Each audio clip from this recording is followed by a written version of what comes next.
Get it shared. Yep. Share the things. Yours wasn't muted. Why is this not letting me fucking share this? There we go. Stupid BS. Episode 59. 59. 60 is next week, my dude. Episode 59. AJ Rock. Episode 59 is going to have to be one of those, or 69 is going to have to be one of those ones where we just do the whole thing tongue in cheek. Just be borderline inappropriate because it's hilarious. My chat's not loading. Oh, there we go. All right, well, it's shared. Let's hit the fucking jingle and go. All right. I almost feel like I need a third monitor. Slightly above average. Welcome, everybody, to episode 59. Wow, 59. Of the Slightly Above Average Gaming Podcast. I am J007TV, joined as always by Sub1KD. Good morning. How are you, sir?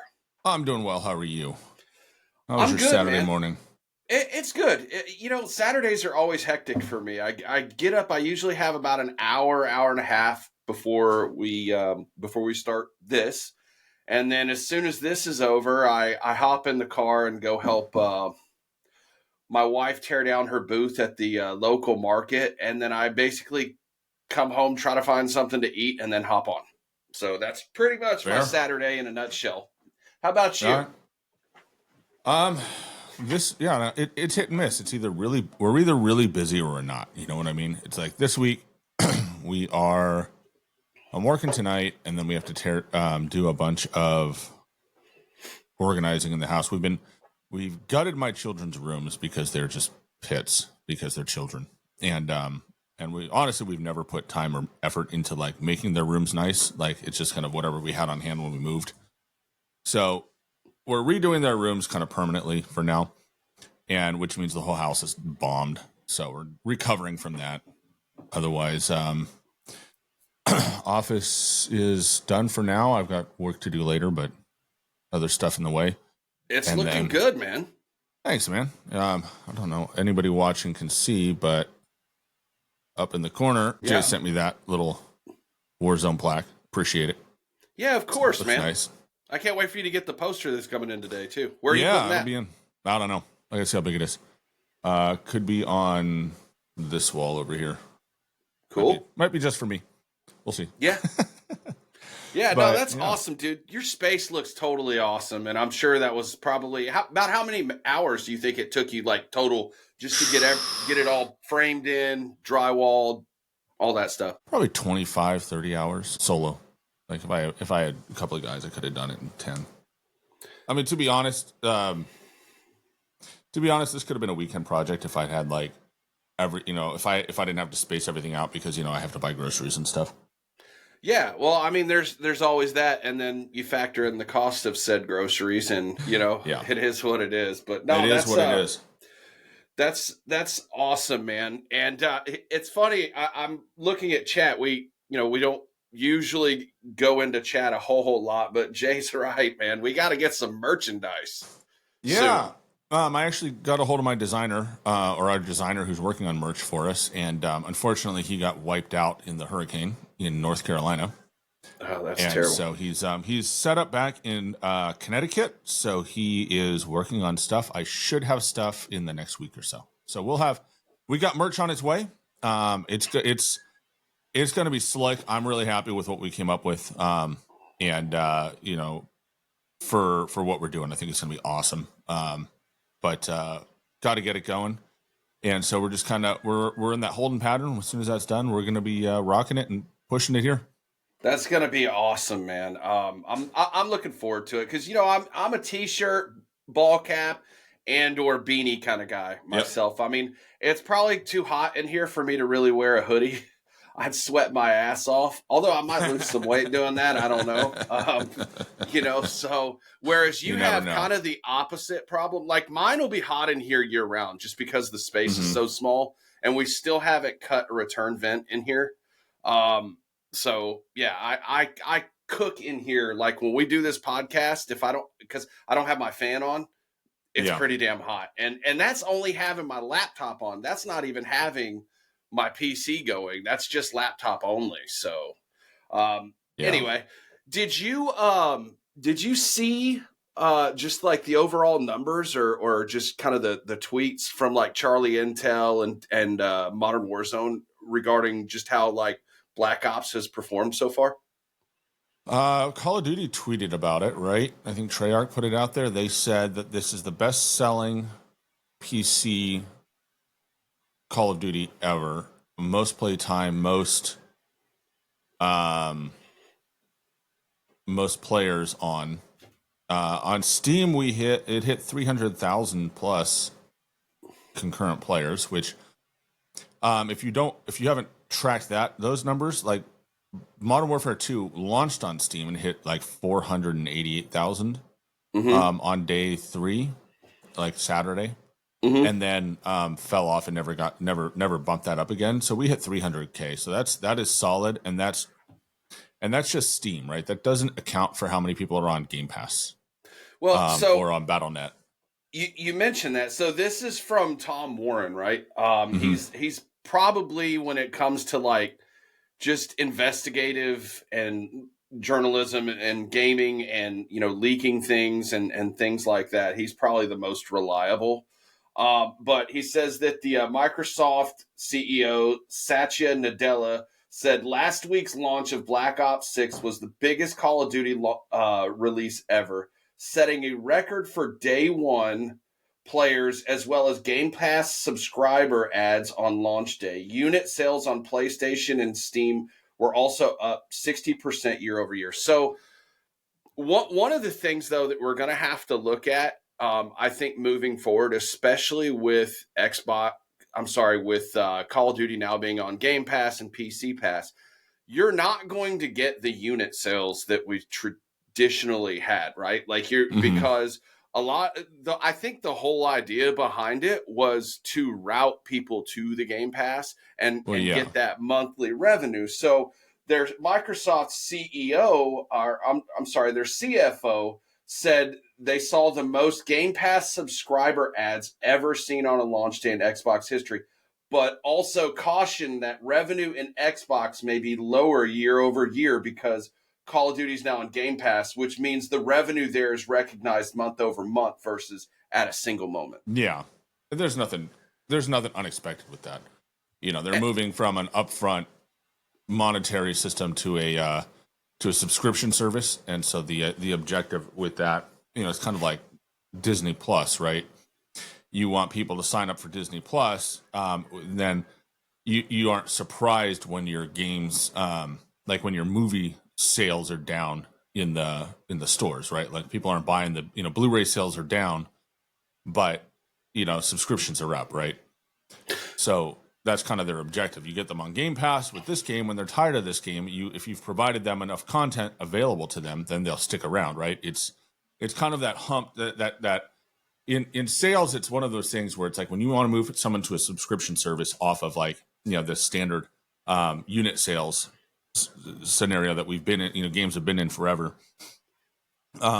People are reluctant to change, right? They're reluctant to change their habits. They're reluctant to invest in something that they may or may not like long term, right? And so if you can get them into it, and it's all about getting them over that hump and into the subscription, diving into the subscription, which, I mean, if you main one game, if this is the only game you're going to play, then it makes no sense, right? You're paying double the cost of the game for the year.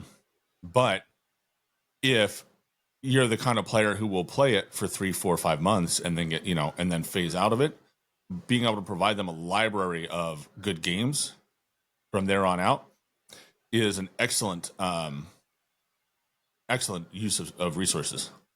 See, and I don't think we can look at this anymore in the same way that, as far as that cycle thing that people want to talk about, where you have a shit ton of players to start with and then it gradually goes off. And the reason I say that is because it's on the Microsoft Game Pass, I think we're going to have more players throughout the year, actually. I don't think it's going to increase, but I don't think we'll see the drop off now that it's on Game Pass that we would typically see, because there's going to be more new people coming in. I mean, it just makes sense. That was the whole fucking point of them putting it on there. I think we will see that. Like, we'll see players drop off, but I think it will come in more waves, right? It's not going to be not as drastic. Yeah, and we're not, and like the bumps of bad play. So, like, think about like the game cycle, right? You have launch in November, October, somewhere in that range, and then you get a bump at Christmas. You get the Christmas noobs, right? In December, late December, early January, and then from there on out, it's kind of like like it's a slow decline month over month as players, as the bad players from launch log off, right? Then the Christmas noobs start logging off when they don't get any better, and then as the game gets stale and kind of reaches the end of its content life cycle, people start to bail off of it, and we're going to still see that in multiplayer, specifically because multiplayer, only goes for so long, right? Before people kind of get tired of it. I think we've talked about this before. The multiplayer, the 6v6 multiplayer genre, I think it's not dying. Look, let's be clear. It's not a dying genre. It will be around for a very long time, but it's not the marquee genre it once was. Yeah, it used to be. You picked up Call of Duty, or you picked up Halo, or you picked up whatever it was, and it was that 6v6 multiplayer experience that drove your play style, right? If you were playing, except for the Battlefield stands, if you were playing first-person multiplayer, you were playing a 6v6 mode, right? Whether it be a full arena shooter or whether it be, the arcade-style military shooter. But that's what it was. It was 6v6 multiplayer in some form or another.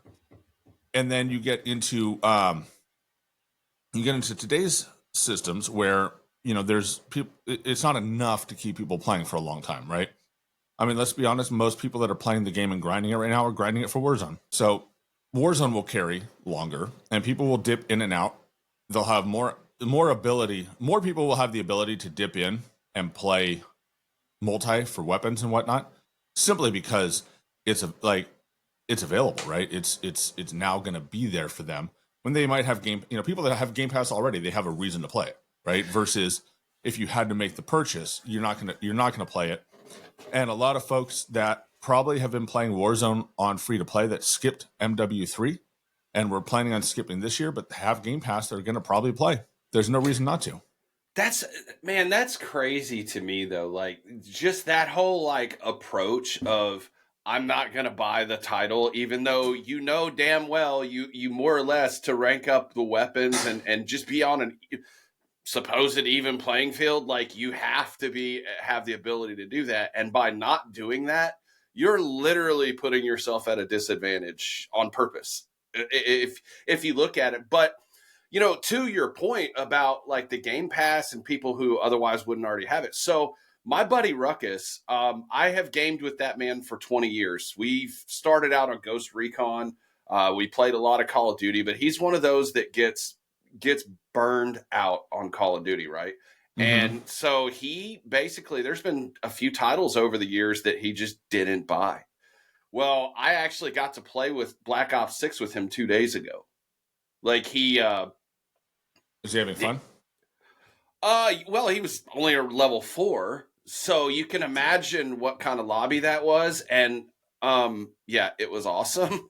It was to the point, and I'm not saying Ruckus is a bot, but this is where that fucking algorithm kicked in. It was to the point where it was me, King, number 2, and Ruckus playing. I think we were just playing TDM and Kill Confirmed. Because I turned off the OBJ modes. Right. At one point, number 2 goes, "Is this a bot lobby?" And I'm like, "Yeah." We looked at the final score, and the 3 of us were like 28-4, 27-8, 26-5. Like, just absolutely fucking destroyed that lobby, dude. It was fantastic. I'm not even gonna lie, dude. It was great because I've been farmed like that before, and so to actually get to do it, I'll take it all day. But that's not what the whole thing has been like. So the other thing too is I think that there's going to be a more consistent drip of content just this year, and the reason why I say that is because rumor has it that we are going to get Verdansk in spring of 25. That's been confirmed. But the other part of the rumor is that we're going to be getting a second Warzone map that a little bit later this year, Avalon. Which, you know what, No. dude? I'm a moron, and we should actually talk about that because you had a great video where you were able to go into the files Yeah, and check it out. that was So, great. I fuck think it, it's take still it there. away. Well, I think it's still there. So we're not getting Avalon this year. We're getting it the end of next year, right? The end of 2025. Mm-hmm. So we're going to see Avalon. We were supposed to see it this year. Everything I've heard, and I think you've heard a lot of the same things from your people, is Avalon was intended to be this year's Warzone map. Like next the end of this month, we should be launching into Avalon, but instead it got shelved in favor of Verdansk, which I'm okay with. I think bringing back Verdansk is a good idea. But it basically, the rumors that I've heard from a couple of sources that are pretty reliable is that they saw the success of the OG map in Fortnite and were like, dude, we need to do that instead. And so they fast tracked Verdansk and punted Avalon. They made that decision early because I'll tell you, I saw the Omni movement and I saw a working version of Verdansk as far back as February. Yeah, well, I mean, I think they made the call before MW3 launched. Yeah, they had to. Don't forget, Avalon. These maps take 2-3 years to build. Yeah, they don't make these maps overnight. Yeah. So, I think what they did is they pushed Avalon back by a year, and I don't know what they're going to do with the next map, right? And I mean, it could be one of those things. I don't think it's one of those things like the Los Alamos map. Remember the Los Alamos map from MW2? Yeah, we were talking about that this week. And I think that map I think that map got shelved specifically to move it to Urzikstan. Which, I mean, the more I thought about it, the more it seems plausible that they had a problem with. They didn't like they didn't like 2 desert maps in a row. I think people were tired of the desert after Al Mazrah.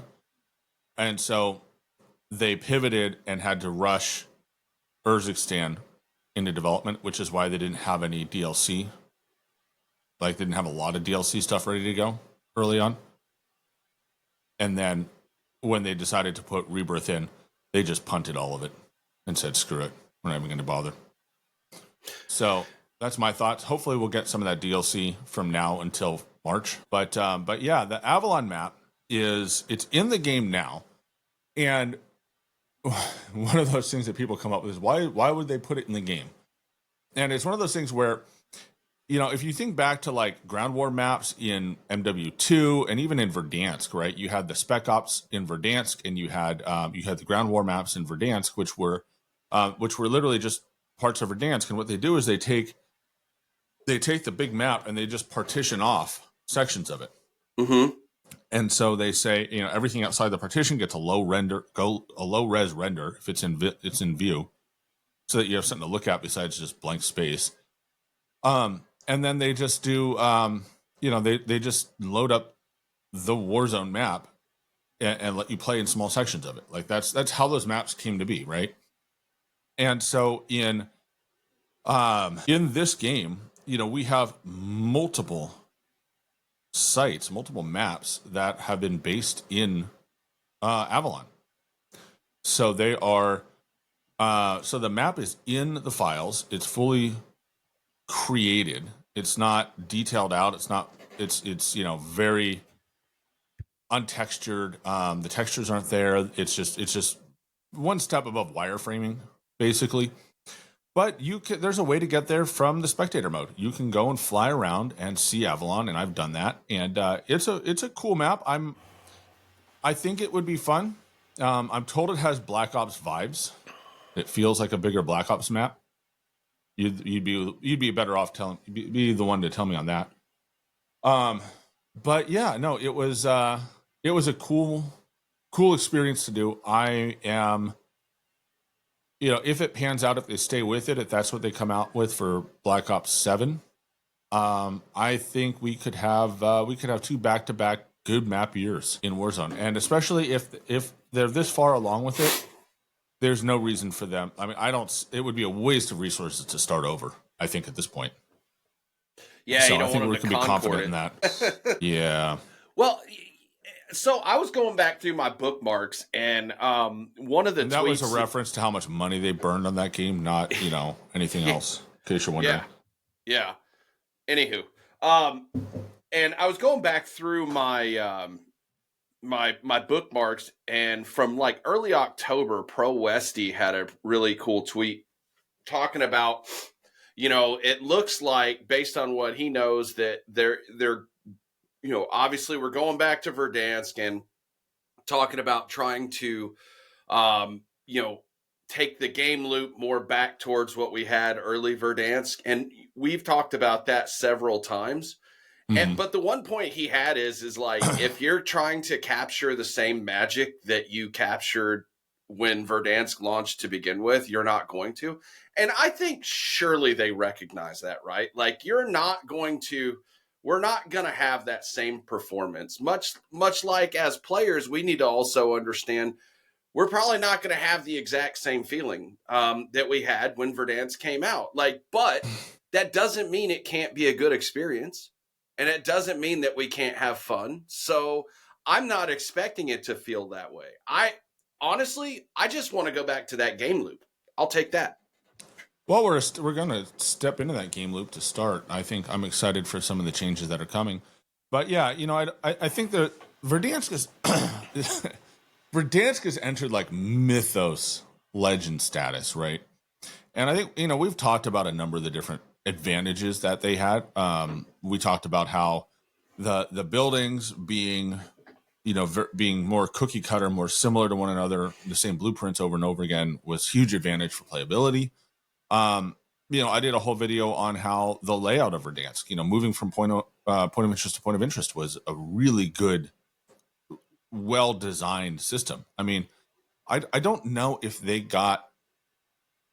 hit the jackpot by luck or by skill. I think it was a little bit of both. I think fair. They just captured lightning in a bottle, man. Like it was. Yeah, and then on top, like let me put it this way: if we had Urzikstan and nothing changed, right? Like if we had the year we had this year in Warzone Big Map, in Warzone 1, first year, I don't think it holds up. If we had to play this, if we had the level of Big Map content we had this year in 2020, I don't think we're playing Warzone today. You know what's funny is, coincidentally, this year was the worst year for Warzone as far as content goes. Now, I don't want to say, we don't have to beat a dead horse. Mechanically, we're good. We're fine. We're back on track. But just overall, like content-wise, those kind of things, and it also just so happened to be my worst year of Warzone. I'm glad it's fucking over, dude. To be real honest, like it was literally the worst year of Warzone for me, and maybe part of that's because I spent 4 months on mouse and key. It was better after I got on controller and started running by myself. People got off Warzone early. Like people were done with it. We had a lot of big games this year that took time away from Warzone. I mean, a lot of big games. I don't think we've had this many big like title drops that just absolutely captured gaming and captured the content, like Wuhan or whatever. Like you had Wuhan. That's gonna be game of the year, probably. You had. I mean, there were just so many games out that were like. I mean, there were single. Most of them were single, and most of them were single player games. You didn't have to worry about cheaters, right? And they were capturing that. I don't know how to put it. They were capturing, I think, a lot of that audience that is just tired of the BS, and they were getting people playing on it, and they weren't on forever. It's not like you main that game forever. You play it, you beat it, or you give up because it's so damn hard, and you move on, right? But it's still taking people away from it. It breaks the cycle for them where they're not in Warzone every day. And I think more things came up that did that, and trying to get them back I think a lot of people were just took chunks of the year off. Well, and if you look at a lot of those people, they're higher skilled people. A lot of them are. They're that we're needing a break. Could be too. And that's what happens when you beat them down with an algorithm. So, yeah, I think that overall, though, I think this next year with the content drip is going to be good. I hope that we have 2 maps in a year, because that would be an actual first for big map. Mm-hmm. Avalon, based on your video, looked pretty cool. It kind of like, if you look at like the overall map, like just the map itself. Yeah, dude, it kind of in some ways reminds me a little bit of the Blackout map for some reason. I'm not people sure. Are saying that, and I think there's probably some level of intent there of like trying to recapture, I mean, look, the studios are going to try and recapture whatever people think is good, is like driving the thing. I mean, on its surface, when a first pass, there are sections of Urzikstan that remind me of Verdansk.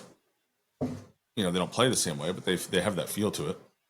But it definitely felt like it definitely feels like there's rips, like almost direct rips from Verdansk in a lot of ways. Like there and Caldera, and like it almost feels like a mashup of some of the best POIs out there, if that makes sense.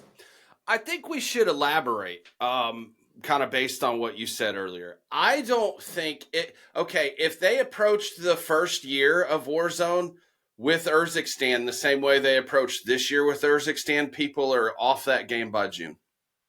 Yeah, like no content, no nothing. Like, yeah.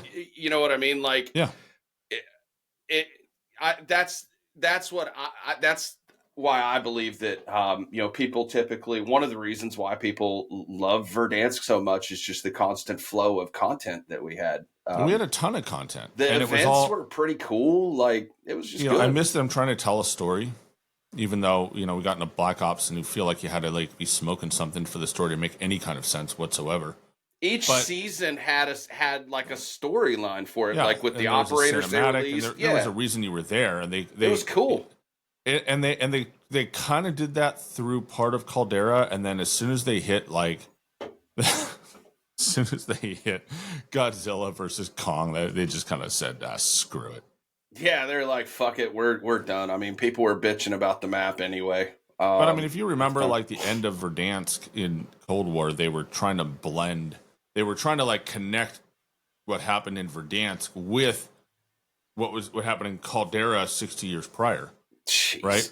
Like, because they had the whole World War II bunkers opened up, right?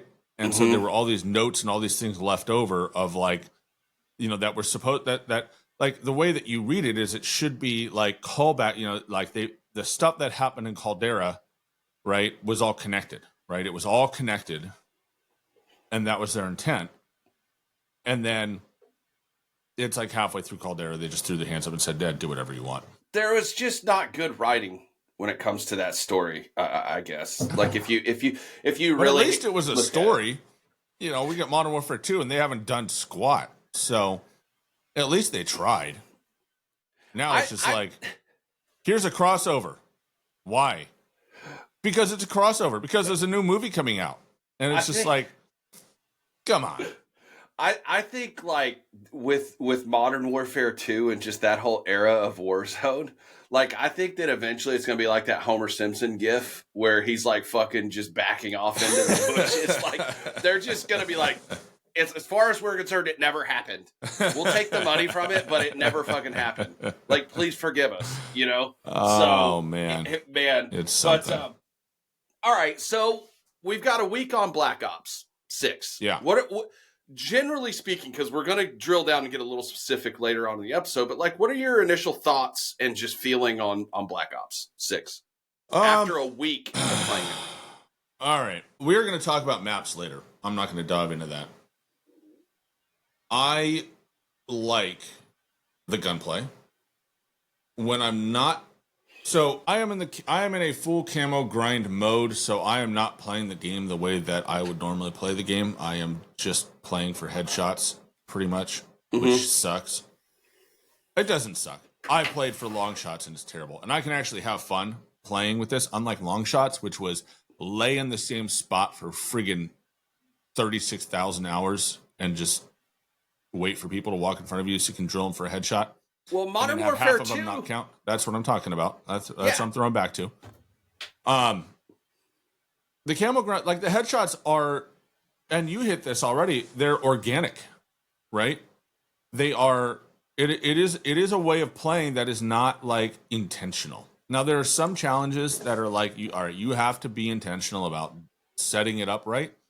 Like some of them require you to, some of the specialty challenges require you to have a suppressor or to have a certain perk or whatever, which is fine, right? It is what it is. But like the XM4 challenges, like you did it by accident, right?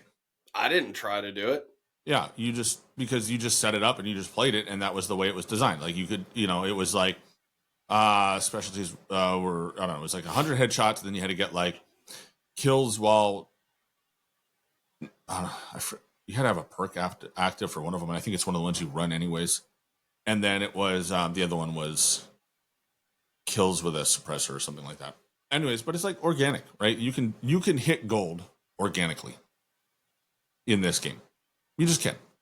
And so that changes the feel of it a lot for me, right? So even though I am focused on it, like right now I'm grinding through that single fire assault rifle, which sucks in the main game, but in hardcore it's brilliant. Like it's perfect. You have to rank that in hardcore, man. So I'm in, I struggled. I tried to do it in core, and you just can't. Right, unless you've got that fancy controller that does macros, that Gigi Apex one, whatever it's called. But yeah, But I went to hardcore, and I'm just like, it's fine, maintaining my KD, dropping bodies.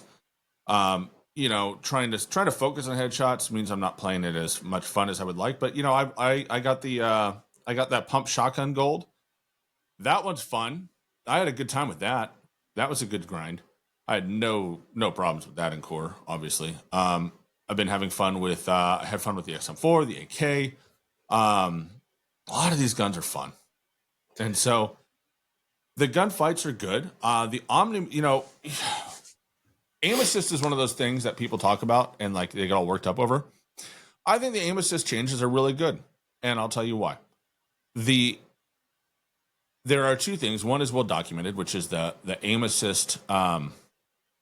Rotational aim assist has been nerfed in close range. So if you follow Hexsmith, you've seen his video where he charted every half a meter from 0 meters to what is it? It was like 20 something meters, I thought. Yeah, something like that. And he tracked MW3 versus that, and the strength of the pool. How many degrees that it will track for you. It starts out in the new game. It used to be like you could get almost like 70, 80 degrees of rotation without touching your thumbstick in MW3, which means that anybody who's camping a corner will sit there and you can't press that corner because it will just track for you, right?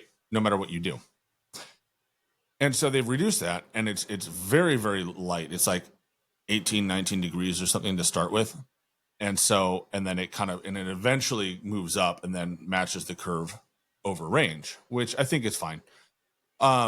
It's a good change, and it's really helped close range engagements because you can press people hiding in corners, and if you kind of know where they are, they don't have the same advantage where if you dive through the door, you slide through the door, they're just not automatically tracking your head.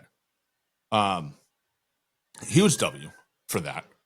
It's made close range fights much easier. And one thing I'm convinced of that they've done, and maybe this has always been the case, but other games haven't really had the mechanics to test it or showcase it. But when you are using the Omni movement, the stickiness doesn't stick nearly as much. So people diving through or changing directions quickly, it breaks off that pretty quickly. So like, people that are kind of doing this, right? It's much more effective now. For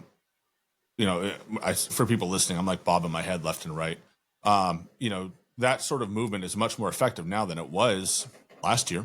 Right? Last year it didn't matter. You could do any little thing you wanted, and someone's just gonna sit there and bop, bop, bop, bop, bop, bop. And it tracked for you. And I think maybe it's a me problem. But I will say overall, it doesn't feel sticky at all. Like there's not that same magnetism. Even at range, it's not the same. Like there's a distinct difference between this game and Modern Warfare 3, and then also definitely a difference between this game and Modern Warfare 2, because 2 was very sticky. Like you couldn't just set your controller down and lock on, but like it was pretty goddamn sticky. Modern Warfare 3 was a little less so. You could tell a difference. And if you play the game a lot, you can tell the difference. Like again, I had like 24 days on Warzone and 9.5 days, or actually 10 days, I think, on Modern Warfare 3. So I play the game a lot. I know how it feels, right? And so having already gotten almost over a day and a half on this game, almost 2 days, I can tell that I'm not really feeling the aim assist that much. And that, you know what, dude, I'm fine with it, because you know what? I'm winning a lot more gunfights. The movement part of it, dude, I'm telling you, if you are not utilizing the backwards slide, you're doing yourself a disservice, because to me, that's my favorite part of the whole thing. That backward slide has gotten me out of trouble so many times and won me so many gunfights, being able to do that. And I'm not going to say I've got the movement mastered at this point, but I'm getting pretty goddamn good at it, and being able to just move and do shit and put people on ice skates. It's awesome. My problem with the backward slide is I do that a lot more than I do like the drop prone, which drives me absolutely batshit, because I don't want to backward slide all the time. A lot of times I want to drop prone. I want to lay down behind the cover instead of jump backwards away from the cover, where I'm just lying on the ground like a fish getting pelted. So I think the answer is I got to map. I got to put a foot pedal back down and use that to go prone. I think that's ultimately the answer. I just use my paddles.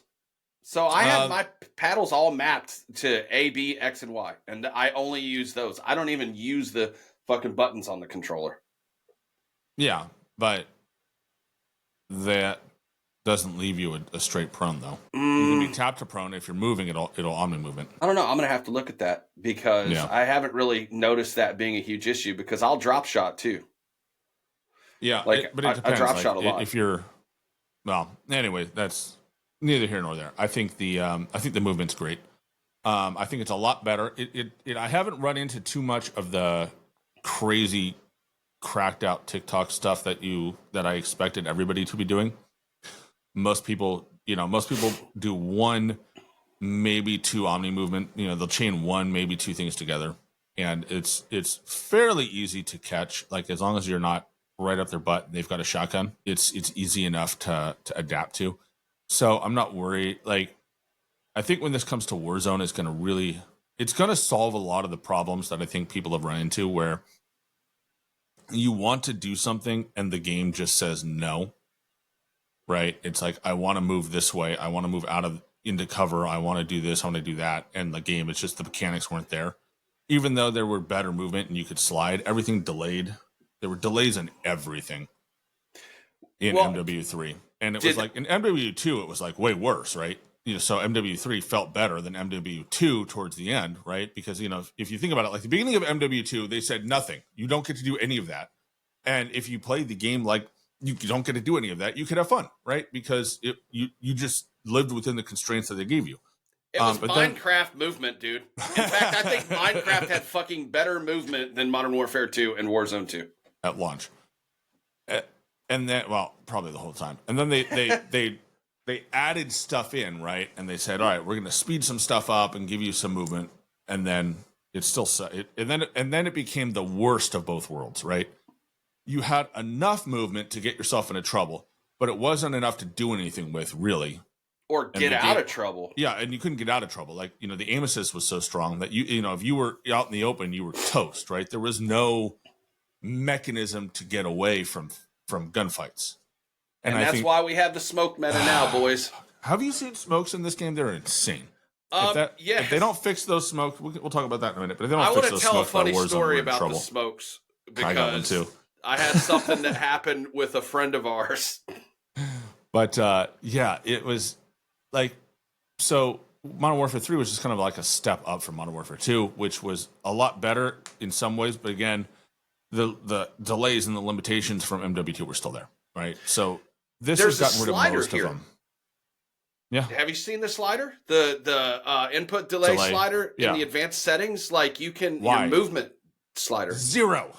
Yep. Take it to 0. Yeah, if you are not at 0, you are doing it wrong. Yeah, pretty much. There's no reason. Like, just get rid of it. Just get rid of it.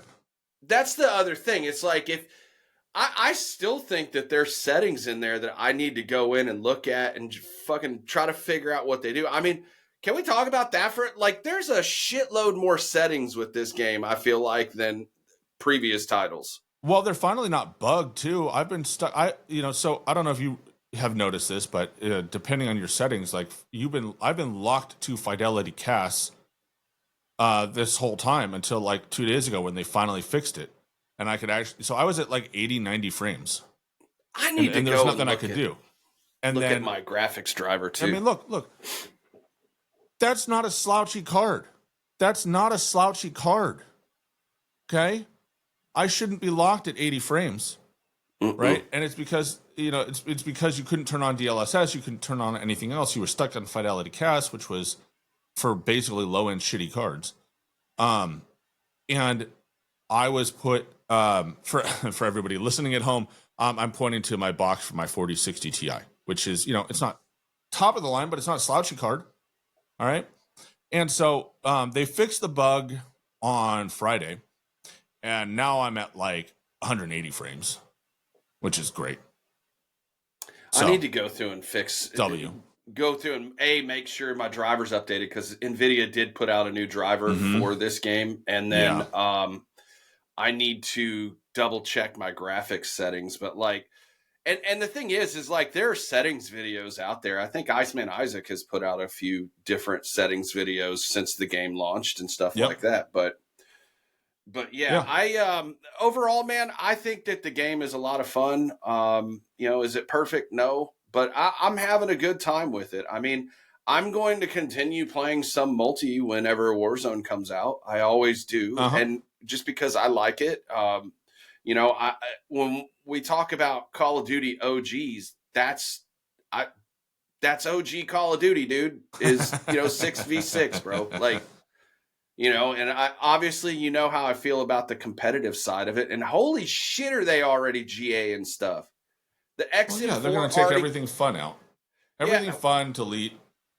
One of the reasons I don't want to play multiplayer ranked. It's just everything fun is gone. I don't love S&D. It's just not what I like to play. Yeah, I don't really like. If I want to play strategically and focus, I will play Warzone. When I play multiplayer, I want to run around the map and shoot as many people as possible and sit on, objectives sometimes. I mean, when I'm not camo grinding, I'll sit on objectives well enough. But it's one of those things. Yeah, I agree. Crazy, but no, I overall, it's a good game. There's obviously some serious issues which we're actually going to get into. But real quick, out of 10, where are you? I'd give it an 8.75. About an 8.5, 8.5. 8.75 for me. I think it's great, and room to improve. We got room to improve. Yeah, of course there is. But you know what? Here's the thing for me. Like, and this kind of takes to the next point. Do you know why I'm having fun with this game?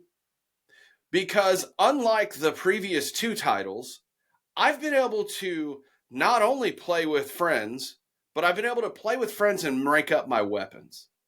I'm telling you, the matchmaking is different in this title compared to the previous two. Because So before I had to choose if I wanted to play with, say, Jigsy and Hillsman, I couldn't rank up weapons. It was either play with something already maxed or whatever. Like that's just the way it is. Now I can play with them. We're fully 6 stacked every night. Like, and we're winning more matches than we're losing. And dude, your win percentage is insane right now. You were like one of the, of all the people on my friends list, you have one of the highest win percentages of everybody. You're like 1 you're like 1.47 or something like that right now. Yeah, I don't know exactly what it is, but like I want to get it up to a 2. Or 1.8 or 2. Yeah, like that's don't play with me. Kind of the thing. Like, well, and here's the deal though. I'm smart enough to know that when certain people hop in, I fucking turn the OBJ modes off because they're not going to play it.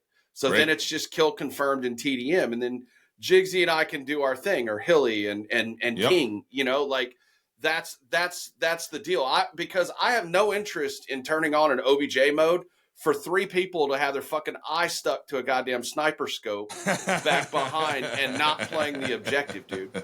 1, fine. We actually have a designated, I won't say she's designated, but she's the one that snipes on our team, and she does a good fucking job. And by the way, do you know, she went through the first Prestige using only default classes? That sounds painful. Actually, no, I take that back. I take it back because you know what? I'm going to say this. The default classes this year aren't bad. They're actually pretty good. They're pretty decent, right? Like, I think the default class with the XM4 was better than the one I could build until I was probably like level 12 or 13 on the XM4. I still get fried with that default class. And even it's a good class. It's well put together. It's like usually the default class has like a gun with bad attachments and then like dog shit equipment, and this one was like it has the it helps that the grenades are really strong this year. Yeah, with the cook timer on it. Hope that doesn't change. I was finally able to get one through the doors on Subsonic. I got that as soon as you told me with that. I went that night. I went and booted it up. I did it like 3 times straight. Dude, so what I'm gonna do, I gotta once I get it unlocked again, which I think it might actually be, but I want to get a combat axe through that door off rip. That'd be dope. Yeah, no, I do. That would be something for the clips for sure. I do it for the kids, try to do a little something, but no, yeah, the matchmaking just feels so much better to me, and it's not. And what I mean by that is, and this is where and first of all, I'm not saying I'm a good player, so we'll move on from that. But what many people think that when the matchmaking conversation comes up, it's because the good players only want to shit on bots 100% of the time. No, they don't. I almost said we. No, they don't. They don't want to shit on bots the whole entire time. They just want the random experience, and that's what this is. I've gotten absolutely shit on. I've had some fucking terrible matches, but I've also had way more good matches. It's been great. I'm killing more than I'm dying, and I'm winning more than I'm losing. And I think that with the influx of Game Pass people, I think that this has the potential to kind of stay like this throughout the year. Yeah. No, I think it's good right now. I think the way they've set things up has a really strong foundation to do well over the course of the year. So as long as they keep the content up and they don't obliterate matchmaking like they've done in the past, I think we'll do fine. You know what one of the worst parts about this game is, and actually I have to credit the drop shot for this, because they pointed it out, and after I thought about it, I'm like, you know what? They're fucking right. The operators are mid as fuck. That's one thing I'm gonna go ahead and say. I will credit IW and Sledgehammer. Their operators, like for their games, were really good, I thought. These operators, not so much. The best one is Pay to Win, Rose 3.0 from that endowment pack that we got. Like, you know what I mean? But like, just the rest of the operators, they're just mid. In my opinion, mixed. They've leaned into zombies too much. First of all. Like, it's been, almost 2 years that has been just everything zombies. We've had, 3 zombie events in Modern Warfare 3 we ended MW2 on zombies, and that went on forever. And then and now we're launching again, and you've got like what's the pre-order zombie? The Vault Edition operator pack, more zombie stuff. That's true. Even the weapon variants, those are the only benefit I'm getting from those is having those continually unlocked as I prestige, which is a perfect segue. And I want to bump up actually the second to the last thing to talk about that because I think they go hand in hand. So first of all, have you prestiged? I will do today. Okay, so that'll be your first prestige? Yep. What are you going to permanently unlock? Gunfighter. Dude, I put that on the Jackal. I ran one match with it and took it off because the gun fucking felt worse to me.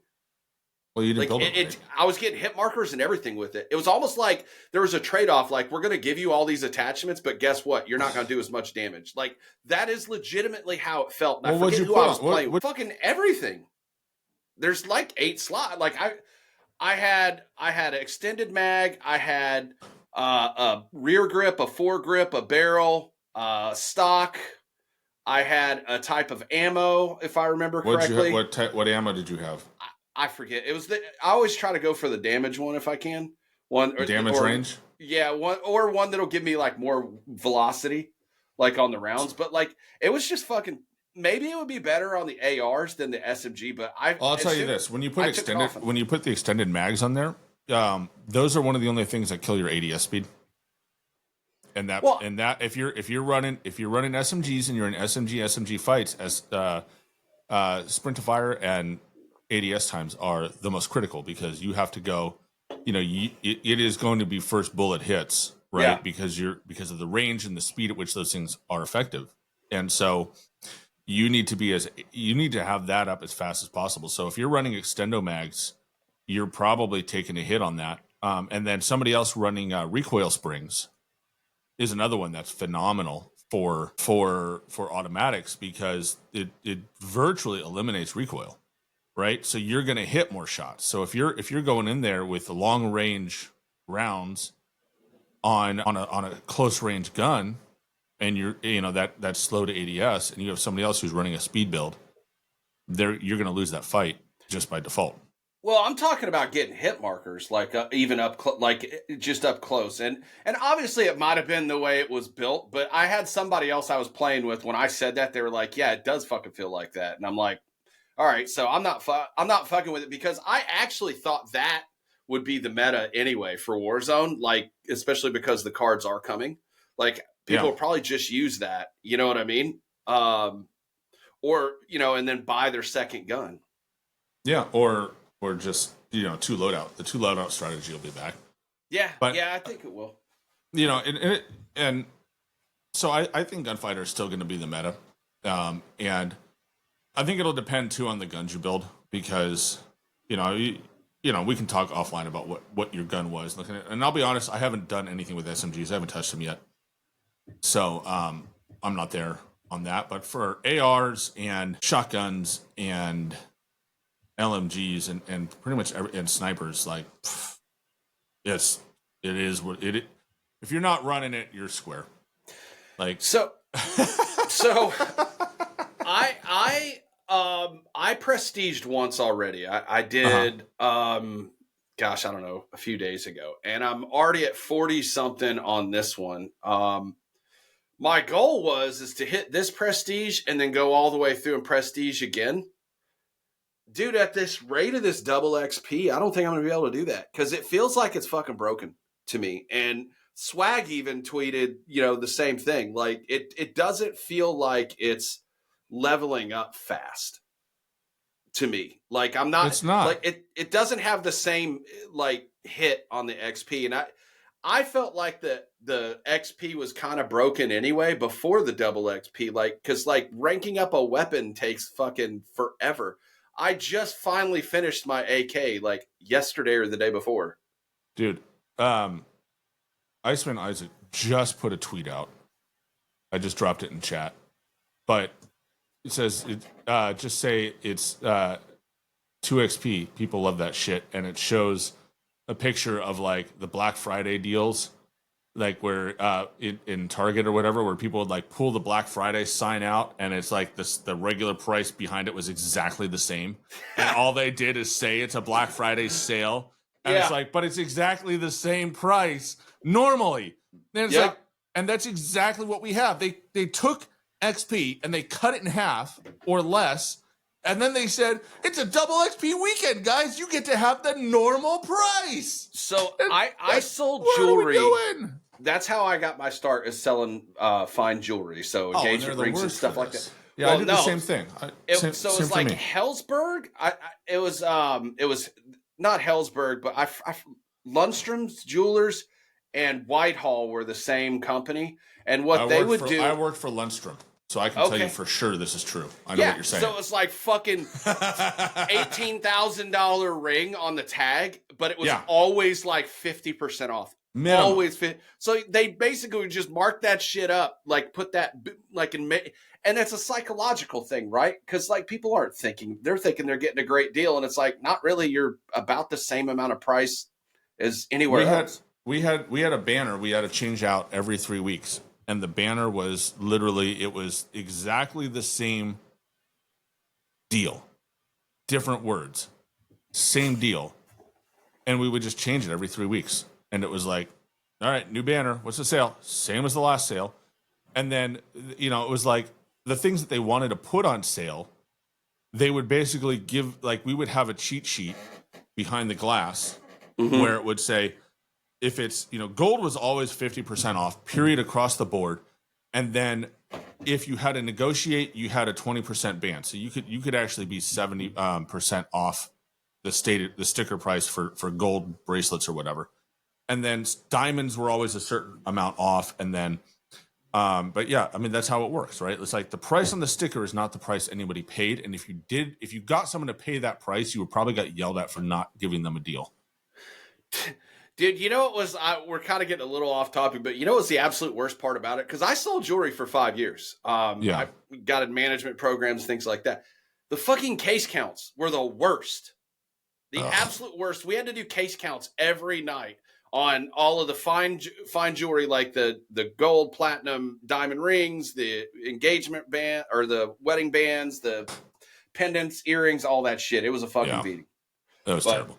Anyway, so I had hoped to prestige again this weekend. I just don't know that it's going to be possible, man. Well, I mean, that's the problem, right? There's no the XP, right now, and there's an absolute lack of double XP tokens out there too. If you remember, so I remember MW2 launched. I had like 40 freaking tokens across weapon and level XP. By launch, just from stuff that I was buying normally, like Little Caesars and all that. This year, the monster tokens aren't working. Like their system is broken still. I have tons of cans sitting waiting to turn over because I drink that normally. So I started with 2 tokens and I haven't gotten a single one since, which is the endowment packs. Yeah, that's where we got them. From the endowment. But so my kids, his little charter school or whatever that he goes to, they had pizza on Thursday. And, of course, he brings home like 5 boxes from Little Caesars. But the problem is he ripped the damn receipt off. And I tried to go through that process of trying to figure out how to make that work. Dude, I don't have fucking time for that. It's just a pain in the butt. It's a pain in the butt. It's too much. Just give me a goddamn code on my receipt and let's call it a day. Why make it that fucking complicated? And I know they're trying to drive traffic to certain websites. That's the whole point of them doing it. They want so no, they're trying to deal with do you remember the Jack Links problem in MW2? Do you remember what happened there? No. So they printed this is the problem that they had the years prior in MW2 when that came out, because they had Jack Link's beef jerky had the Sasquatch load one, and then they had there was another Monster had theirs. Seems like Monster has one every year. Yeah, they do. But they had codes printed on the packaging, and people just went through and ripped the codes off all the packages. Yeah, that's fucking. That's why it's you have to take pictures of your receipts now, because people were just ripping the codes right off the packages. Yeah, I mean that makes sense. It was like it sucked, and it was so many people just got screwed by their options. So I mean, it is what it is, right? So rumor has it that the tokens that we've accumulated already, that we'll still have those when we get into Warzone for season 1. That's the rumor. I don't know that I've seen that confirmed anywhere, but I haven't seen it in writing, but I've been told that repeatedly. Yeah, I mean, obviously that would be cool, and I know why they would do that, because there's still going to be a segment of the player base who is 100% not going to play Black Ops 6. Yep. So yeah, but yeah, just the weapon leveling and the XP leveling. I don't know. I think I'm seeing the XP like for the character a little bit faster, but it's faster than it was, but it's still really slow. And it's slow. I mean, they've already twice they've buffed weapon XP. By the way. Well, yeah, but for certain modes, and then they disabled the decoy grenades, so you can't do that trick. And we've been able to do that for at least the last 3 titles. I can't remember if we could do it in Vanguard, but I know the Modern Warfare ones we were able to. And that was always a glitch, but now they're just like, I don't know if it's because they've added prestige. They want to like force you to grind longer, but frustrating. I'm annoyed. It's one of the things that's frustrating to me. I'll say that in this game, it is how slow XP is to grind, and I hope when season 1 comes they buff it so that it's not so miserable. Because let's be honest, ain't no one gonna prestige in Warzone if this is how Warzone mains will never prestige if this is how long it takes them to get back up. Like if they have to deal with this, like forget it, right? Yeah. It's a bit much, and I mean, honestly, I think that at this rate right now, the first season of Warzone is going to be the fucking Wild Wild West. Everybody's just going to be using all kinds of crazy shit. I don't know that there will be a meta because dude, people aren't going to have shit leveled up. If that kind of thing, and I mean, we still don't. I know we've had some debate about how it's going to work, but we have not seen confirmation on exactly how the prestiging is going to work. They said it is going to be in Warzone, but they did not say how it's going to work and whether it's going to mirror the progression will mirror, but whether the actual system itself will mirror multiplayer, which it may or it may not. We don't know. We'll know. I think we'll know in the next 7 days because season 1 starts in less than 2 weeks. Yep. 14th drops the 14th. And that's pretty exciting. I'm looking forward to it. Like I said, I'm gonna definitely keep playing some multiplayer, but I'm looking forward to getting back into Warzone. And I want to see how the weapon balancing is going to work out. Like, are they going to do like they typically do and make the current year's titles guns better than the previous 2 titles? Like, you know what I mean? Obviously. Which then makes it pointless to even have those fucking guns in the game anyway. Like, so yeah. So here's I did pull this up. So this is in the blog post from... Whiskers sent that, right? Yeah. And they actually specifically say that they are going to bring the full classic prestige and relock system as into Warzone. So they say classic prestige and relocks. This is this is talking about Warzone. This is specific to Warzone. They say classic prestige and relocks. This is an incredibly in-depth leveling system coming to Black Ops 6 multiplayer and zombies at launch and to Call of Duty Warzone at season 1. So we're getting this on the 14th. That rewards your dedicated grind with dozens of truly spectacular and unique rewards. Relocks to continue progression through the prestige system. Our military levels from 1 to 55 reset, also known as relocked, and must be unlocked again. However, your weapon progress is kept, and there are ways to access your favorite items with permanent unlock tokens, and there's a prestige hub where you can easily keep track of your prestige progress. So, there you have it. No. Yeah. They did the same shit last year with the fucking gear. They said it was the same kind of post, dude. Like they didn't No, say but that's they how said, it works in Warzone. They say this is how it works in Warzone. They say it. It's right That's here. a general post between the fucking 3 modes. That doesn't say this is specifically what's happening in Warzone. Classic, Prestige, and Relux. This is an incredibly in-depth leveling system coming to Black Ops 6 multiplayer and Zombies at launch, and to Call of Duty Warzone at Season 1. But that doesn't say that it can't be different. They had They a just different said they're perk bringing system. the system. Brother, No, but they have a different perk system in Warzone than they do in multiplayer. It can be different, is what I'm saying. But they say they're putting that in too. They're taking the whole system and they're putting it in there. This is what they say on the blog. It can be different. I'm telling you, it's going to be different.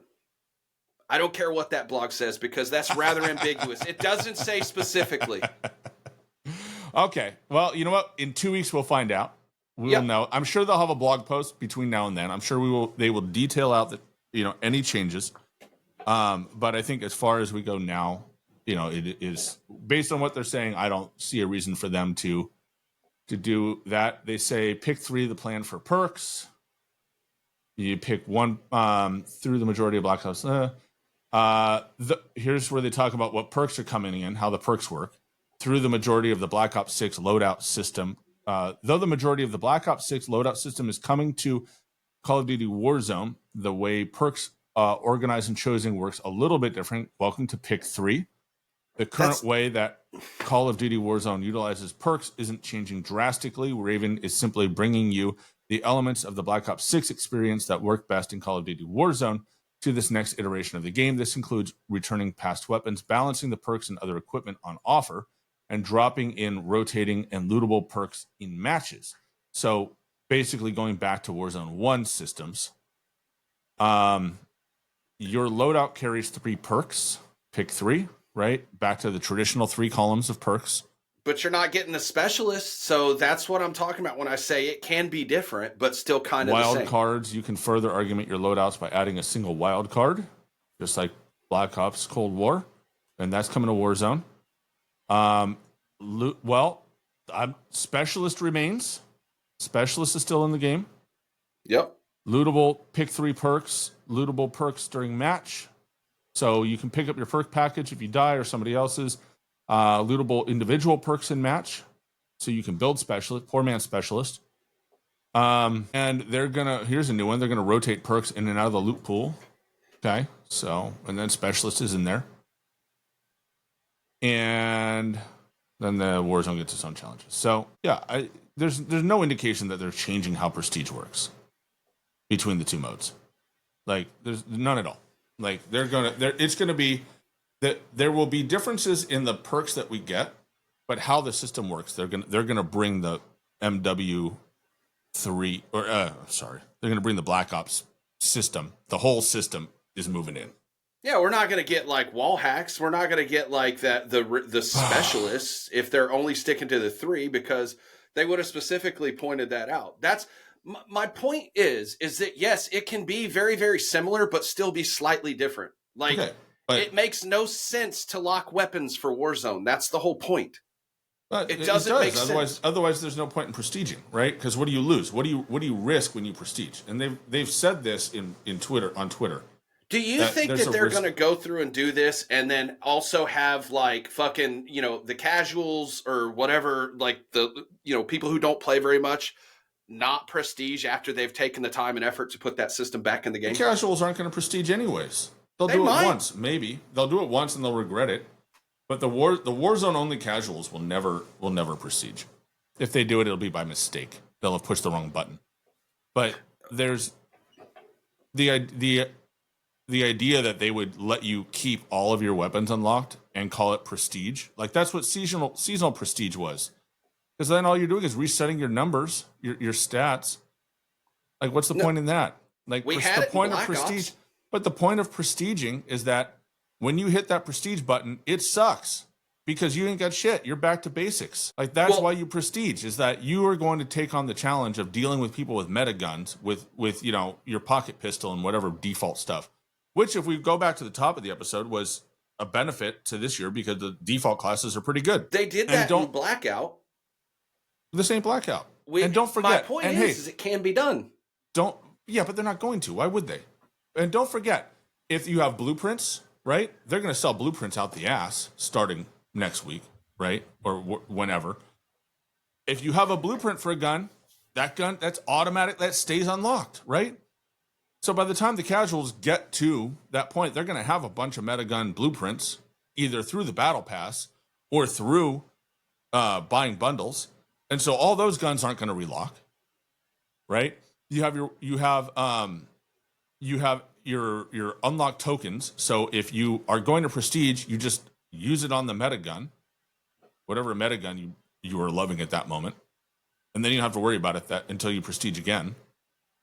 Like, there's no reason not to relock everything, because the people that are impacted the most, and then let's not forget the DLC guns, those aren't going to relock because they're not part of the original system.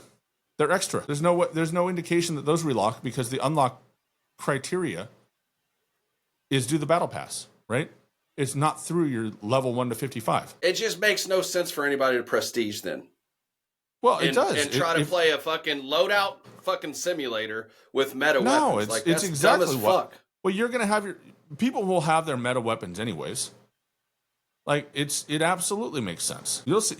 I think you'll be surprised when it runs. I think you'll be surprised at how it feels. And you know what? Good. I hope that a lot of people prestige, because it's going to mess with the meta. You're not going to have everybody running the same gun all the time, because people are prestiging. They won't always have access to everything they need. So that I think actually could be better. I think it's good. I think there's no reason for them not to, and every reason for them to keep prestige going. And you know what could be cool? You might have to re-unlock your DLC guns. That could be cool. They ain't going to, but yeah, I don't have a problem. I don't think prestige is going to be the problem that going to be changed any from the way multiplayer works. And I think, and I'm going to be honest, I think it undermines a little bit of the value of prestige, right? Like, once we've got blueprints, once we've got some of the stuff out there, it's going to be kind of like you're going to lose access to stuff that doesn't matter. You can pick up perks, or you can pick up, loadout, equipment, right? Like grenades and stuff off the ground. So it's not like you're coming in and you don't have any equipment, or you won't have the ability to have equipment. You're going to come in, you're going to get your loadout. You'll have picked up grenades, you'll have picked up flashes or smokes or whatever the equipment you want to run is. And then, even if you're level 1, you just pick up a gun, you'll have your blueprint gun in your loadout. And I think from a casual standpoint, it won't change much. From a player that prestiges a lot, towards the end of the game, it won't change much either. It's just grind. It's another grind, and it'll be fine.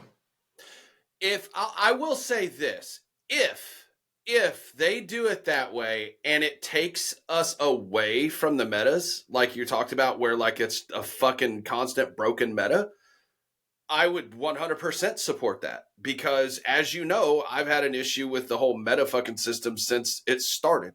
I hate it. It's dumb as fuck. I'd like to be able to use any weapon, rather than having to use one. So if it does that, I would be totally okay with it. But it'd be like fucking hilarious. They'll never do it. But like, if they were like, hey, so you guys can prestige and everything, but there's no longer loadouts in fucking Warzone. Get ready to loot, bitch. I would fucking, that would be chef's kiss. That would be great. But yeah, I mean, obviously we will see, but I just can't imagine that could work properly. But if it does take away, like I said, from the metas, I'm fucking all for it, because I think the metas are dumb as fuck. Yeah, so we'll see. Like, again, it's going to come down to how they balance stuff. I mean, right now, I know there are meta guns out there, but I'm slamming lobbies with, camo grinding stuff. I dropped. Shoot, I think I don't know if I posted this or I sent it to you, but I had 2 back-to-back lobbies with a 5.5 KD. Nice. In each lobby. It was like, it just tore those lobbies to pieces. It was great with running the shotgun. Just try, one was a shotgun and one was the that bullpup assault rifle. That shotgun's disgusting. It's gross. It needs to be fixed. The other shotgun is terrible though. Like it's unusable in the main game. That kind of gets me to thinking kind of back on that whole, like we were talking about the backwards slide. That's where that's kind of beneficial. Like if you got some doucher coming at you with a shotgun, you can create distance between yourself and them. Same thing with the melee douches. And also, let me add that having no riot shields to fucking deal with this year so far is great. I love your Rebirth rat, but that shit is annoying, dude. For real. Like, yeah, not having to deal with that is pretty awesome. But one of the biggest issues that is kind of out and about right now, and people are, more or less up in arms about it. And you know what, dude? The more videos I see on it, I'm kind of leaning now towards it does need to be addressed as that recon perk package. Dude, that thing needs to go. Take that in Combat Scout and just get them out of the game. They got to go. Like, there's zero place in this game for those sort of things. Like, I don't understand. Who greenlit the idea that we're going to put wall hacks in the game, like, as a perk, and said this is a good thing. There has been zero benefit to that. And you know what else I want to get rid of? Fucking live pings. Why is that a thing? Like, if you live ping someone and you can see them, fine. But if you live ping someone and they disappear in a smoke or they go into a building and you can still see their live ping floating around, get rid of that. Like, that's got to go. Like, that is the cheesiest, douchiest, stupid thing to have in this game. Take like the idea that I can see someone that I can't actually see, and then certain like maps like there's the one with it's like the presidential debate or something. It's like that's a strike map. That's Gala or something like that. Whatever it's called, Gala. That's what it is. Gala. Yeah, however you say it.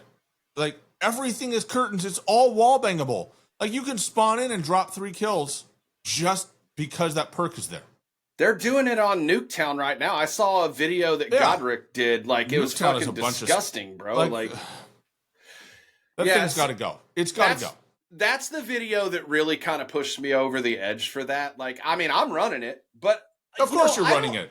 There's no reason to run anything else. Here's the thing, though. I don't know. I mean, I would run those perks anyway, so that's not really why I'm running it. I've always run Ghost, Ninja, and Cold Blooded. Those have been my 3 perks that I like to run. That's how I have my Modern Warfare 3 setup, is with that equipment to do those things, right? Like, so, but I'm not using that really as a crutch per se. I mean, it's helpful if you're on a death streak, and can kind of end that a little bit. But dude, I've had so many kills. I've had so many kills where I spawn in and I just see a red outline. I just shoot it and they die. Yeah, it's like it's broken, dude. It's stupid. It needs to be. It needs to be. I think it needs to be like fucking nerfed, like to a point to where I don't think they have to necessarily take it out. Maybe make it to where like if you've died 5 times in a row, like that's the only time you get it. That kind of thing, and that would actually be good for bad players, if you will. Mm-hmm. That might be helpful to them. But yeah, like no, that perk package. They've got to adjust that, and I can't believe they haven't to this point, which is that's weird to me. I think they should just delete it. Just get rid of it. Change it. Make it do something else. Make it something else, and make it do some other function, and just get rid of the idea that you can highlight somebody out of your visual range. Like I'm fine, especially in Warzone, if you hit a live ping on someone and they are if they are on your screen, and I will extend that to saying if it's on your teammate's screen, right? If there's a visual with the person you've pinged, because that's the point, right? That's what it's supposed to be. You see someone and you want to highlight where that person is to your teammates. That's why it exists. So if I highlight somebody and I duck into a wall, like behind a wall, but my teammate is up and he's looking at him, I'm fine with that live ping sticking around for a little bit, like it does now. But as soon as that person goes into a building, that live ping should just turn into a standard like alert ping here, right? Last known location, and that's it. Like it should be done. The idea that live pings carry into buildings and through smoke, like I've had so many times where I've either died or killed someone because there was a live ping that just tracked them through smoke, and I just I'm going to shoot, half an inch below the live ping. Oh look, I get a kill. Well, that's why Stupid. that's why it's funny to me, like with all the fucking cheese that's in this game, high alert included, that should go. When I have a couple friends who are always like, how the fuck, like, how did he know? No. It's like, well, Jesus, there's 37 different ways between live pings, UAVs, and if you're playing Rebirth and your teammate gets killed, you automatically show up on that mini map. Like, there's so many ways to know where people are in this game. Yeah. Like, yeah. There really is. And so it's silly to me. But I mean, again, they like to put cheese in the game, dude, and people like to use it. And I'm sorry, but if you're using high alert, you really don't have a leg to fucking stand on about this wall hack thing. You don't. Because that's the same thing as ESP, right? But at least high alert can be countered. You can put cold-blooded on and high alert doesn't go off. Well, I don't know why there's not a counter for this fucking thing. Right. Like if at least put that in. At the very least, put that in. Yeah. And it would be like when they countered, Ghost, right? Like they nerfed Ghost. Remember that? And Ghost kind of went away, and then people stopped using cold-blooded. Yeah. As a result, right? Because you didn't, or what was it? That counter. Anyway, anyways, like when they did that in Calder, yeah. I mean, they can fix things by changing how they work or nerfing them, and they just haven't. And I'm assuming they're waiting until either this week or they're waiting until season 1 to do it. But until then, it sucks. Yeah, the season 1 patch is going to be a big one, dude. I have to imagine it's going to be a big one because 40 gigs minimum. Area 99 is coming. We're also, obviously we're starting ranked Warzone. I think doesn't start till season 1 Reloaded. I think. But I don't know if multiplayer ranked happens. I haven't heard either way.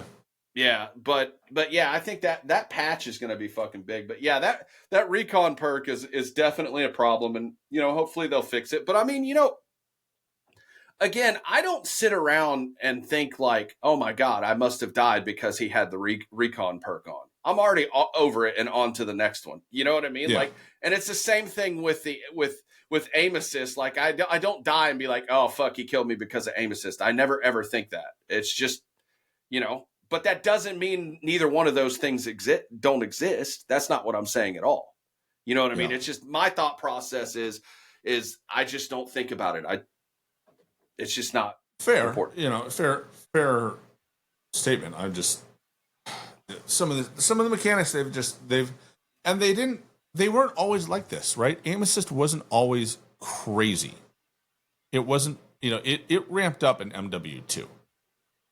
And they changed the effectiveness of it. I think the stickiness was always kind of there, but the rotation wasn't there, not the way it was here.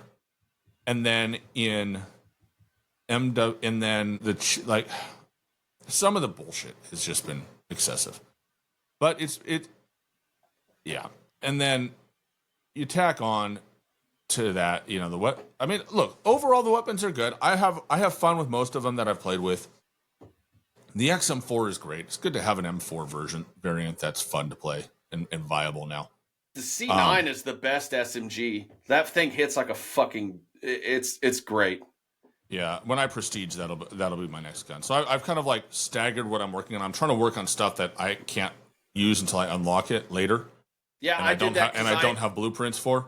So that way, when I prestige, the Model L I'm done with. And then there's the one that came with the battle pass. And the other one, what was that one called? I don't know. I'm working on the aims right now. Yeah, it might be the aims. But there's if I have a blueprint for it, I'm trying not to run it because when I prestige, that'll be available to me. But the C9 is one of those base weapons that'll be day one, or prestige. You hit prestige, all right, I can start working on this gun, start grinding that one, and then yeah.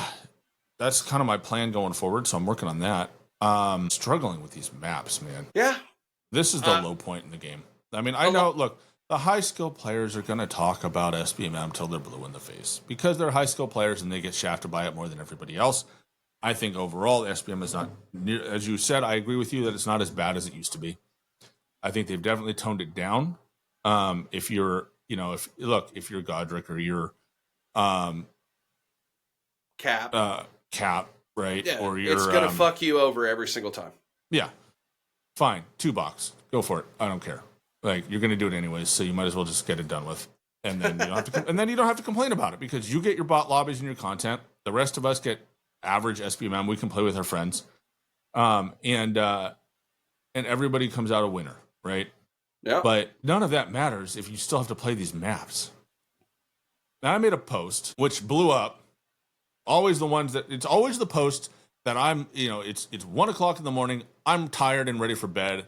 I may have had a beverage or two, and I'm like, I'm gonna pop off my thoughts, and then all of a sudden, 100,000 views later, everybody's mad at me. The maps in this game are so bad. They are so bad. And here's the thing. Here's what makes a good map. The map needs structure in how the game flows on the map. It needs lanes. It needs movement lanes that you can move through, right? With cover. But it doesn't, but not where it's a maze of interconnected passageways where every time you take a step, there's 18 different lines of fire seeing you, and you have no way to know where everybody's at. Like, that's the biggest problem with most of these maps, is that you can't move. If you move, there's somebody has a lane on you, and you won't know that they have a lane on you until you're dead. Right? Most of these maps suffer from this tremendously. And I said you could replace all the maps with shipment 24/7. That's not correct. There are some great maps. There's like 3. And I'm going to talk about those in a minute. Those maps can stay. But the other maps you could get rid of. You could just delete them from the game, and the game will be infinitely better. Shipment is a good map. It's overused. It's overplayed. We've logged too many days of gameplay on that map over the years, and it's been everywhere, right? Like, so we need a break from Shipment. I don't disagree with that. But as a map itself, it's a good map. It has clean lines, right? With cover, if you choose to use it. The head glitches are, where people are going to head glitch. Can you get spawn trapped? Yeah, it depends on how they handle their spawn logic that year. But yeah, of course.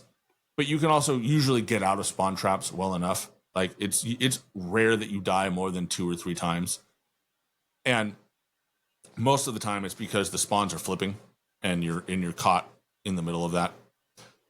But it's not like Avalon, where you not only get spawn trapped, but you're literally physically trapped in the spawn because your spawn has like an 8-foot tunnel to get out of, and there's only one way out, and it takes 2 people guarding each set of tunnels. The second you go into the tunnel to leave, you get smoked before you get out of the tunnel. You can't omni movement your way out of a little slot this long and 8 feet long, this wide and 8 feet long, where you have to go all the way through it before you can omni movement, and you're already dead. Like, I had one game, there was a pile of bodies at the front of the spawn because guys were on both sides of it just trapping everybody who spawned in there, and then, you think, well, maybe I'll stay in here till they get clapped, and then grenades start landing in there. Like, it is, and then you're back. I got killed 3 times in the same spawn, once trying to leave, once with a grenade, and once with a Molotov. Just like that. Terrible design. Terrible design. Overall, if you can avoid getting caught in those 2 rooms, one on either side of the map, it's not terrible. It's like a C+ map. The lines are messy. There's a lot of angles, but it's fine. Aside from those 2 spawn, if they opened those things up and shrunk the side of those archways, it'd be better. But then you get, like, Direlect was a C- map in general. Pit's terrible.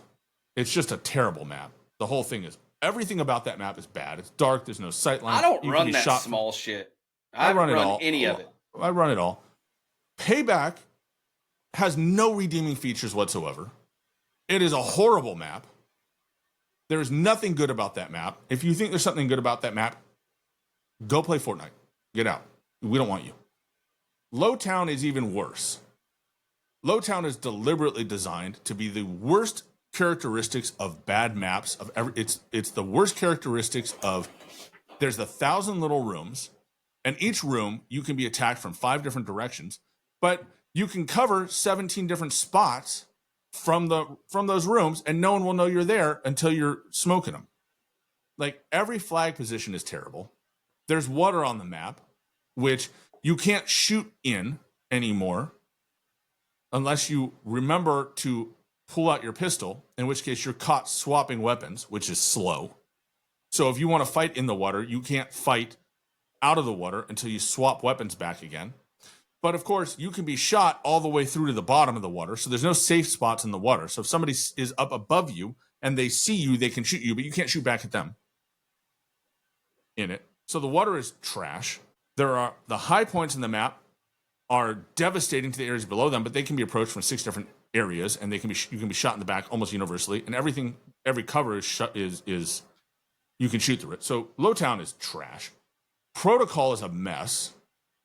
That, like, what? Who green, like, that would be a miserable POI in Warzone, much less in 6v6. Like, there's no flow to that map whatsoever. Red card is a mess. I don't hate it. I give it like a C-, but you can spend a lot of time looking for people to shoot at, and then of course you're caught in the open half the time. Rewind is not a bad aesthetic. I like the map Rewind. I like the look of it and the feel of it, and the lighting and the colors are great. But my God, that needs 10 people on it to be reasonable, because you will spend forever looking for something and then you'll get caught out in the open and get smoked. Scud sucks. C-. Skyline, highlight of the season. Highlight of the year. Best map, original map I think we've had in a couple of years. Bar none. Great map. Like that map. Stakeout, meh. It's a fast-paced map. Shipment, light. Subsonic, the one with the vehicle, with the stealth airplanes. And oh my God, what happened to my internet? The fuck just happened? Just happened. Oh, fuck. While he's trying to figure out what's going on, I'll go ahead and say this if I'm still live. Personally, Skyline's the best map on the game. I like that map a lot. I don't have a huge problem with the maps per se. I mean, I don't care for Lowtown. I don't really like Red Card, but I mean, the rest of them they're okay. To me, what's more important is how the game feels and how it plays. Like, after the abomination that was Modern Warfare 2 with the mechanics from that game, I've gone full into the thought process that I care more about the mechanics of the game than some of the other ancillary stuff. Like, I know maps are a big deal, I guess, but to me, I just want the game mechanically to feel good, and I want to be able to play with my friends. And if I can do those two things, if those two things happen, then I'm perfectly fine with it. So yeah, that's kind of what's important to me as far as like the game goes. But obviously, people that are way more qualified to talk about maps than I am, like the professionals, they dislike the maps. So maybe there is a huge issue. All I know is this, dude, I'm running through, I'm getting more kills than I'm dying, and I'm winning more than I'm losing. So I guess that would be more or less the third thing that I care about, that. So anyway, bro, no, sir. You're out of your mind. That Call of Duty will go down as one of the worst, if not the worst, Call of Duty that's come through here. They damn near killed the franchise with it. And they've had to spend the last 2 years reverting all of it. I mean, yeah, okay. I spend hundreds of hours and, multiple days a year playing this game. But, when you start talking about just the different nuances, especially from a competitive standpoint, I'm not qualified to talk about that.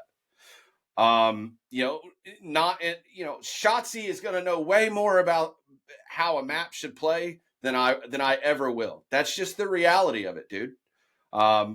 So I mean, that doesn't mean I can't have an opinion on things, but like at the end of the day, those people are more qualified to talk about this game than we are. So that's just kind of what's going on. I need to see what's going on with this dude. It's crazy that he's not back. Anyway, well, I know this. I'm going to have to end up going here pretty soon. And he's back.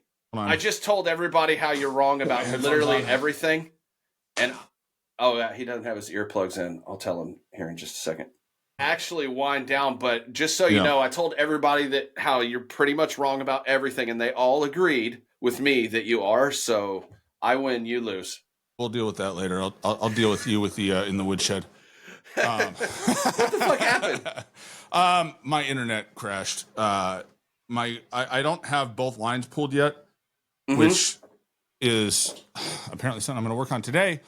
And you know, my main internet right now is line of sight, point to point internet, which when it's raining or cloudy can cause problems, and that's what happened. So we're back.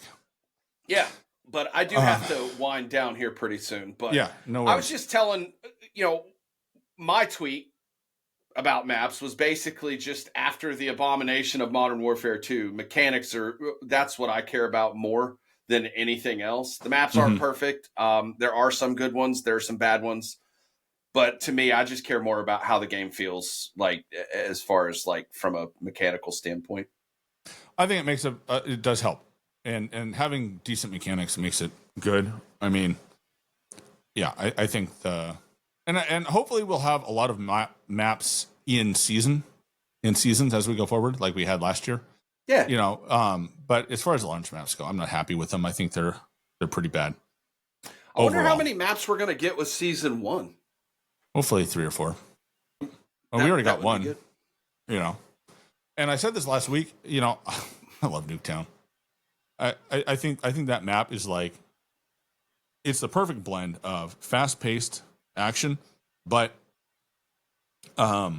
fast-paced action, but there's a lot of lanes and there's a lot of ways to play it. There's something there for everybody. If you want to just sit and snipe, you can sit and snipe. If you want to rush, there's lanes to rush. There's ways to do it. If you want to be somewhere in the middle, you want to play objectives and hold mid game, you can do that pretty well. So I think the game is. I think Nuketown is a lot of fun. I'm enjoying it. I played two or three matches on it yesterday, and then I moved over to the regular playlist. And the reason why is because I don't really like playing the objective modes on that.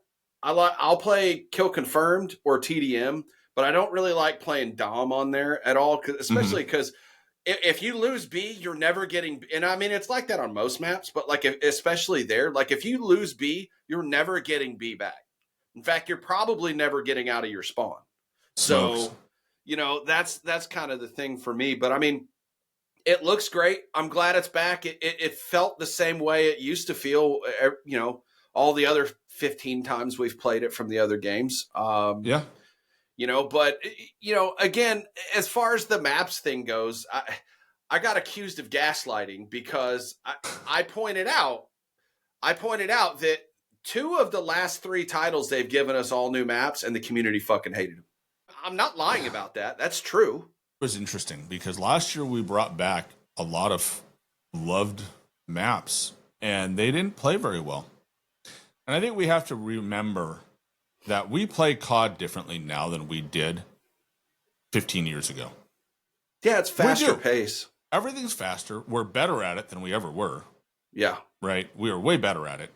The mechanics are better. We have better precision. You know, I mean, look, we're playing on $300 controllers, right? Well, did they? Like we didn't have that when in COD 4, right? We didn't have that in the old days. Did they build this though? All right, so just something to think about, dude. While we're talking about this before we end, they likely built these maps for the Omni movement specifically. Good. Well, and that's why there's certain things about the maps that, you know, that we're not used to, or maybe we just don't really find favorable. So that's why. No. I mean, but Omni movement's a big deal, dude. I mean, it's the one innovation in COD that we've had in a while that's actually good. Yeah, I'll give you that. And end of the day, you know, launch maps are launch maps. You know, sometimes they're good, sometimes they're not. I think I think it's healthy to have a somewhat mix at launch of like some well-trod, well-loved maps from past, along with some new maps. I mean, look, if you took a third of the maps, if you took the really bad ones out, if you deleted Vault, if you deleted Payback, Lowtown, Protocol, and Vault, and you put throwback maps in instead, no one would complain about the maps. The maps would be great. I don't know, man. And honestly, dude, in their defense, I mean, we started Modern Warfare 3 with all old maps, and everybody complained about it. So it's kind of like, I'm saying it's like you got to give a mix, right? You right. some winners, some known winners, right? Like think of Modern Warfare 2. There were some remakes in there, right? Modern Warfare 2 had great launch maps, right? You had some winners from some retried old ones. You had some great maps, like Farm 18 was great. I liked Farm 18. You had, and then the maps that weren't good, the dud of the year, which was Santa Sena border crossing, right? You just skipped that one map, and it wasn't a big deal. That might be the worst map ever because of all the cars and shit, dude. Like, it was so much. But you could just every fucking 5 minutes. Throw nades to start. Yeah, I mean it's cheesy shit, but no, the content was great. I agree with you. A mix would be good, but I can also see why they would be a little trepidatious about doing that, just because of the way people. And they had already. Well, yeah. I mean, so I don't know. I don't know what they're supposed to do. I hope our maps moving forward are better. All I know is this: I'm having a great time playing the game. It's fun. Yep. There are things I don't like about it, but overall, I would play this game. I would play this game significantly more than either of the last two titles. Well, and you know what? I think I think the people agree with you. Look at the stats they gave us, right? And I'm going to point out, Modern Warfare 3, they never told us players counts. They didn't tell us anything about how many people were playing the game. It was playtime. They told the people that liked the game played the game a lot. That's not a great indicator of success in terms of overall, especially coming off of Modern Warfare 2, where everybody hated that game, but they bought the shit out of it, right? But this year, most people playing, most copies sold on PC, well liked across the board, right? Dude, have you seen that video of that little kid that takes that rubber band gun and he puts the rubber band on it and then he points it down at his private area and shoots himself and starts crying? That was the equivalent of fucking everybody hopping on to Modern Warfare 2. Like, you know what I mean? Like, that's how it fucking was for Modern Warfare 2. But let me ask you this, though, before we wind down, because I legit do got to go. Yeah. Is that more of maybe a shift? Because last year they talked about, it used to always be unit sales and player count concurrent, this and that, right? Then last year they start talking about playtime. Then they start structuring the game where legitimately everything is geared towards playtime and keeping you on the game. So is that a shift in corporate philosophy? Especially now that Game Pass is coming in. Well, the shift, the reality is we don't have access to numbers anymore, right? We used to quarterly, we'd get numbers. We'd know how many daily active users there are, how many monthly active users there are, and we could track those numbers over time. And then I did the thing last year where I was able to convert the Steam numbers into real player numbers, and we had a pretty good idea. And I'm going to do that again, probably today or tomorrow, because we'll have a good idea. We can calculate now because we know how many people played on Steam. Like, we know how many people played a year ago based on Steam numbers, and now we can baseline again. So we can so for the next few weeks or for the next few months, Steam will be reliable numbers. Again, you put the right calculations in. And I'll figure out what that is and post that. So we'll have a good idea of how many people are playing this game. I'll bet it's a lot based on how Steam is performing. And knowing that Steam is even less. Even less than it used to be. And honestly, dude, I will take more of what Microsoft says and take it more seriously and believe more of what they say than I ever would Activision.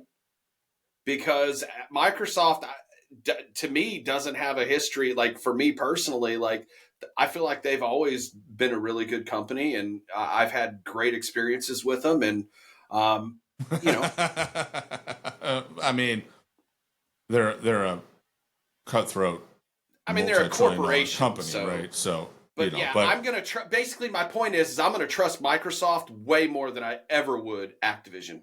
well, I mean, yeah, and look, this game is not the marquee title for all of Microsoft, right? No, Like they don't have to trick you with the numbers, and it won't stand up because it's just one small segment of the gaming division. Now, it's Drive Game Pass numbers, so they're for them the strength of the game will show in Game Pass. It is, right? yeah. So, but I think it's going to be we're going to have a good idea of what's going on, I think. So I'm not too worried about it. But yeah. I think we're in a good spot this year. I think it's a good start overall, maps aside. The movement works well. The guns work pretty well. Clean up the perks eventually, and I think we're going to be in a good place going forward relative to other years. I mean, 2019 is still the best year they ever had. I think 2019 is, I think, a pinnacle of modern Call of Duties. It just is. Like everything from the weapon balancing to especially once people figured out slide canceling and all that. It was a great game, and then it's been a slowly downward spiral ever since, one way or the other. It's where the current algorithm started, so I'm gonna have to give that a hard fucking disagree. Anyway, but yeah, so that's good. Sorry for the interruption earlier, but we're back and just in time to log off. So I appreciate everybody coming in. We had these have been fun to do. I think everybody's been enjoying it. So don't forget, if you get the chance, if you missed anything, please hit up on Spotify this week when it drops. Helps us out. Keep the money kind of rolling in and fund a lot of this stuff. And looking forward to next week and another week of playing the game.